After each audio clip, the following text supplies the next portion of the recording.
अस्सलामुअलैकुम। उम्मीद करता हूँ आप सब खैरियत से होंगे। इंजीनियर मोहम्मद रमीज़ा साहब के केस के बाद से आज कुछ लेटेस्ट अपडेट्स आई हैं, जो कि इस वीडियो के अंदर मैं आपको दूंगा। आपको पता है कि आज से 2 दिन पहले इंजीनियर मोहम्मद रमीज़ा साहब की जो लीगल टीम है उन्होंने अली भाई की दरख्वास्त से ज़मानत जो है ना वो दायर कर दी थी।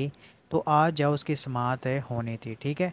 तो इसमें फिर आज क्या क्या मामला हुए वो सारा कुछ जो मैंने अपनी एक वीडियो के अंदर एक्सप्लेन किया है, जो कि मैंने अपने मेन चैनल पर अपलोड की है। तो चलें रिएक्शन के तौर के ऊपर मैं वीडियो आपको दिखा देता हूँ, जहाँ पर आपको ये इन्फॉर्मेशन मिल जाएगी, ठीक है। तो चलें पहले आप वो देखें, बाकी बात हम बाद में करते हैं। अस्सलामुअलैकुम। उम्मीद करता हूँ आप सब खैरियत से होंगे। जैसे कि आपको पता है कि इंजीनियर मोहम्मद रमीज़ा साहब की लीगल टीम ने अली भाई की दरख्वास्त से ज़मानत दायर कर दी थी। तो आज 23 सितंबर को इंजीनियर मोहम्मद रमीज़ा साहब की उस दरख्वास्त के ऊपर समाअत होनी थी अदालत में। तो इस हवाले से जितने भी अपडेट्स हैं वो इस छोटी सी वीडियो के अंदर मैं आपको दे देता हूँ।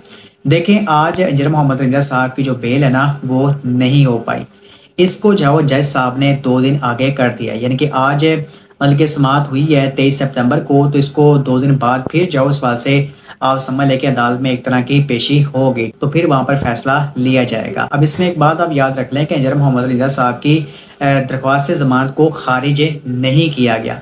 यानी कि एक होता ना कि उस दरख्वास्त को खारिज कर देना, ऐसा मामला जो नहीं किया गया बल्कि इसको 2 दिन आगे किया गया। अब कल 24 सितंबर को इस्लामी नजरियाती कौंसिल का इजलास है, जिसके अंदर इंजीनियर मोहम्मद रज़ा साहब के हवाले से डिस्कशन की जाएगी। यानी कि आप समझ एक इदारे ने इस्लामी नजरियाती कौंसिल की तरफ इंजीनियर साहब का केस जो रेफर किया। अब जो उलमा कराम उसमें शामिल हैं वो इस हवाले से जो अपनी राय देंगे, तो फिर वो जो राय होगी वो जैसा तक पहुंचाई जाएगी। फिर इसके बाद जो इंजीनियर मोहम्मद रज़ा साहब के हवाले से फैसला होगा कि आया जो उस मामले में उन्होंने हकीकत में नाउस बिला सफला कोई तौहीन की है या फिर उनके ऊपर जाओ झूठे इल्जाम लगाए जा रहे हैं, ठीक है।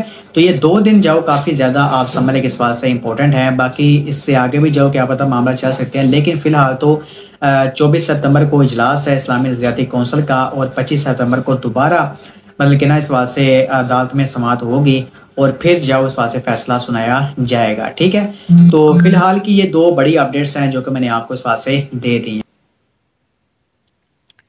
जी, तो मेरे भाइयों बहनों, आपने वीडियो देखी है, ये मैंने अपने मेन चैनल के ऊपर अपलोड की थी, जहाँ पर आपको सारी इन्फॉर्मेशन जो आज के दिन के हवाले से दे दी है।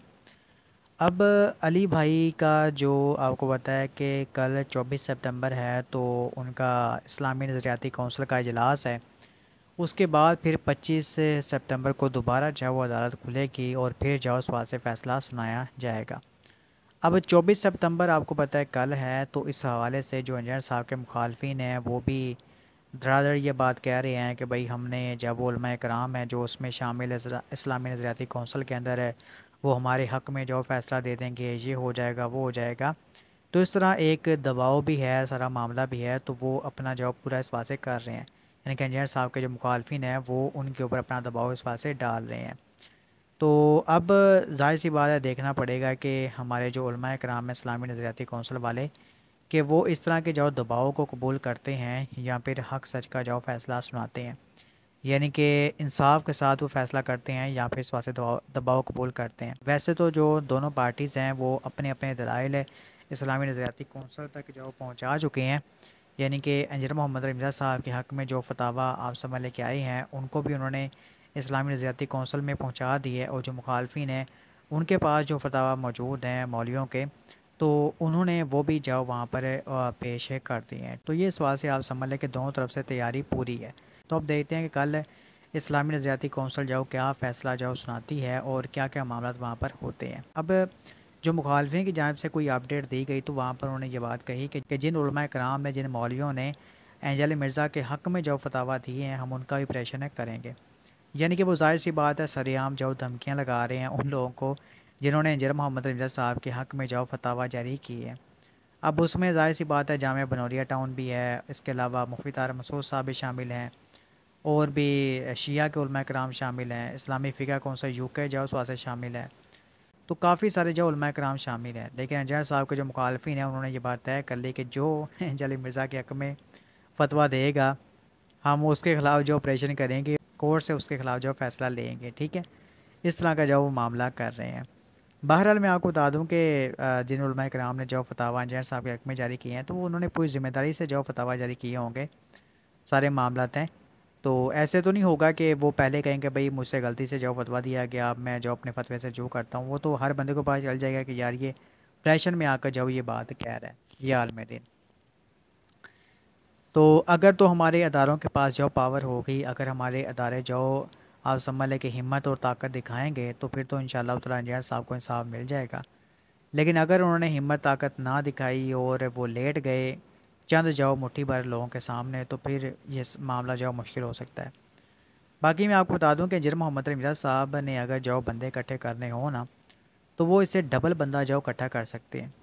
यानी कि अगर बंदों का प्रेशर ही जो वो आप समझ लें कि अदारे समझते हों कि जो पार्टी जब ज़्यादा बंदे लेके आएगी तो वो बंदे उसकी बात सुनी जाएगी, तो इस तरह तो फिर इंजीनियर मोहम्मद रमीज़ा साहब के लाखों स्टूडेंट्स हैं और हैं भी सारे नौजवान। अली भाई अगर अपने चैनल से ये बात अनाउंसमेंट करते हैं कि इंजीनियर साहब के जो स्टूडेंट्स हैं वो जेलम पहुँचे, अली भाई की पेशी है, तो वहाँ पर हज़ारों बंदा इकट्ठा हो जाएगा। ठीक है, तो इंजीनियर साहब इससे डबल जाओ बंदे इकट्ठे कर सकते हैं। लेकिन अली भाई ने जाओ कभी भी ऐसा वैसा नहीं कहा। उन्होंने हमेशा कानून की पासदारी, कानून की हुक्मरानी वही जो अपने स्टूडेंट्स को सिखाई है कि आपने एक अच्छे सच्चे मुसलमान, एक अच्छे शहरी और एक अच्छे अखलाक वाला बंदा आपने बनना है। ठीक है, तो ये इंजीनियर मोहम्मद रमीज़ा साहब की इस वासिना तालीमात है। बाकी चलें अब देखते हैं कि क्या मामला होते हैं। कल जो इजलास है, आप दुआ करें कि ये लोग वहाँ पर बंदे लेकर ना पहुँच जाएं कि भाई अगर एंजल मिर्ज़ा के हक़ में फ़ैसला दिया तो हम जो अदारे के ऊपर हमला कर देंगे, अदारा ही जो हम इस सवाल से उसको जो उड़ा देंगे। ठीक है, तो इस तरह का जो मामला ना हो जाए, और जो हमारे मुअज़्ज़िज़ उलमा कराम हैं इस्लामी नज़रियाती कौंसिल वाले, वो बगैर किसी प्रेशर के जाओ हक़ सच का फ़ैसला करें इंशाअल्लाह ताला। और इसके बाद जो हमारे मुअज़्ज़िज़ जज साहब हैं, कोई प्रेशर वो ना लें, क्योंकि अगर उन्होंने कोई प्रेशर ले लिया चंद मुट्ठी भर लोगों का और गलत फ़ैसला जाओ दे दिया और अपने मुसलमान भाई की जान को ख़तरे में डाल दिया या फिर उनकी जान लेने का आर्डर दे दिया, तो फिर मेरे भाई आपके लिए आखिरत में मसला हो सकता है। क्योंकि आपने जब एक सच्चे आशिक़ रसूल सल्लल्लाहु अलैहि वसल्लम की ज़िंदगी जो उस से ली है, ठीक है, उसकी जान ली है आपने, क़यामत वाले दिन इंशाअल्लाह ताला अल्लाह की अदालत में जाओ इंसाफ होगा। ठीक है, दुनिया में तो जाहिर सी बात है जो ताकतवर है, जिसके पास जो बंदे हैं बदमाशी दिखाने के लिए, वो तो यहाँ पर सरवाइव कर जाता है, उसकी हुक्मरानी होती है, जिसको मर्ज़ी जो जिसको जो मर्ज़ी कर दे। तो इस तरह का मामला आप दुनिया में करके नारेबाजी करके तो आप गुजार लोगे ज़िंदगी, लेकिन मरना तो फिर है ना। आज अगर वो बंदा फोत हो गया है, तो फिर कल नहीं तो परसों, साल बाद, 2 साल बाद, 5 साल बाद, 10 साल बाद, 15 साल बाद आपने भी तो मरना है। मरना तो फिर है ही है ना। उसने वो अभी चला गया, उसको आपने अभी मार दिया, लेकिन मरना तो आपने भी है। ज़िंदा तो नहीं रहना हमेशा के लिए आपने इस दुनिया के अंदर। तो ये सरकार जिसके दिल में खौफ खुदा होगा, जो अल्लाह पाक से डरता होगा, तो वो इंजीनियर मोहम्मद रमीज़ा साहब वाले मामले में इंसाफ करेगा और इंसाफ के साथ जो फैसला करेगा इंशाअल्लाह ताला।